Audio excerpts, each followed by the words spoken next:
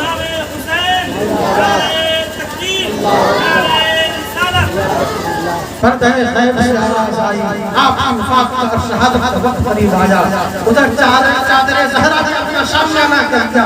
نبی کے کائنات کی رحمت نے شامیانہ کیا، آپ کے لانا آپ کے جگر گوشے حضرت سیدنا علی بن طالب رضی اللہ تعالیٰ عنہ آپ کے والد گرامی کا سایہ آ گیا، سب کی رحمت اور سب کی شاباش آپ کے سروں پر تھی، اور سب نے ایک ایک کر مخاطب کرنا شروع کر دیا کہ اے میرے پیارے حسین، علی کے کائنات کی آواز تھی، علی کائنات کی آواز تھی، میرے پیارے حسین تو نے ہمارے خون کی لاد رکھی، ادھر سیدہ کائنات فاطمہ الزہرا کی آواز آئی، ادھر تقدیر محمد خزرہ کی آواز آئی کہ تو نے ہمارے پشت پر سواری کی لاد رکھی، ادھر رب کائنات کی آواز آئی کہ اے پیارے حسین تو نے ہماری زندگی کا حق ادا کر دیا، تیری زندگی پر خدا کو ناز ہے، تو نے وہ سجدہ کیا جس کا الگ انداز ہے، سجدہ اور ہونے کے لیے تیرا الگ انداز ہے، تو نے وہ سجدہ کیا جس پر خدا کو ناز ہے، آپ کی وفات بہت قریب آ گیا، انا للہ و انا الیہ راجعون، باتیں بہت ساری ہیں مگر کیونکہ وقت میں بہت وقت کے دامن میں بالکل گنجائش نہیں ہے، اب آخری بات کو ساتھ بات کو ختم کرتا ہوں، حضرت زین العابدین رضی اللہ تعالیٰ عنہ اس واقعے کے بعد اکثر و بیشتر ہویا کرتے تھے، اکثر و بیشتر ہویا کرتے تھے، کسی نے پوچھا کہ یہ کیا آنسو ہے، ہر دم روتے رہتے ہیں، ہر دم روتے رہتے ہیں، یہ بھی کوئی زندگی ہے، ہمیشہ آنسو ہی آنسو، کبھی مسکرا بھی لینا چاہتے۔ حضرت زین العابدین ایک ہی بات کہتے تھے کہ یعقوب علیہ السلام ان کا صرف ایک بیٹا گیا تھا، ایک بیٹا گیا تھا اور وہ بھی واپس چلا آیا، مگر 40 سال کی عمر تک یعقوب علیہ السلام مسلسل 40 برس تک روتے رہے روتے رہے روتے رہے، یہاں تک کہ روتے روتے اپنی آنکھوں کی روشنی ختم کر دی۔ یعقوب علیہ السلام کا ایک بیٹا گیا تھا، وہ بھی واپس چلا آیا، ان کے لیے 40 سال تک روتے رہے روتے روتے اپنی آنکھوں کی روشنائی بینائی ختم کر دی، مگر میرا تو صرف ایک نہیں کئی لوگ گئے ہیں، بیٹا گیا، بھائی گیا، دار گئے، چچا گیا، بھتیجا گیا، بھانجے گئے، بہن گئی، کتنے گئے، سب نے قربانی، کتنے لوگ قربانی دی، اور وہ بھی ہماری آنکھوں کے سامنے ہوا، وہاں ایک بیٹے کے لیے 40 سال تک ہم تو پھر بھی انسان ہیں، پیغمبر نہیں۔ زین العابدین نے کہا یقیناً یہ لمحہ انتہائی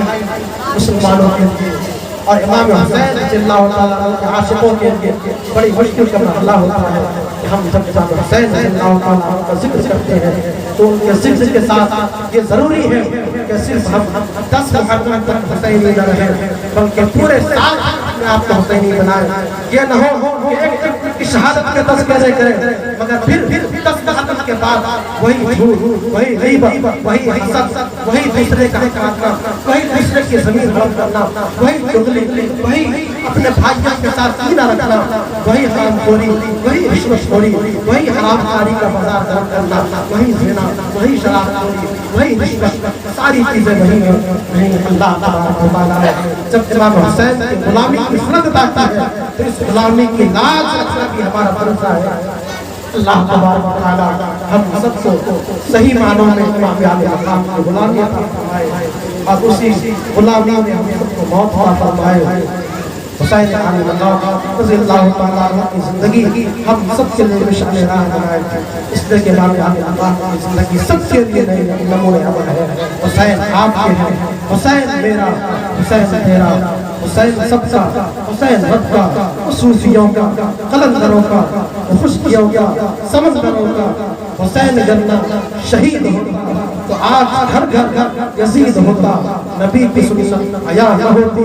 خدا کے گھر میں اذان نہ ہوتی۔ وآخر دعوانا الحمدللہ رب العالمین۔ السلام علیکم۔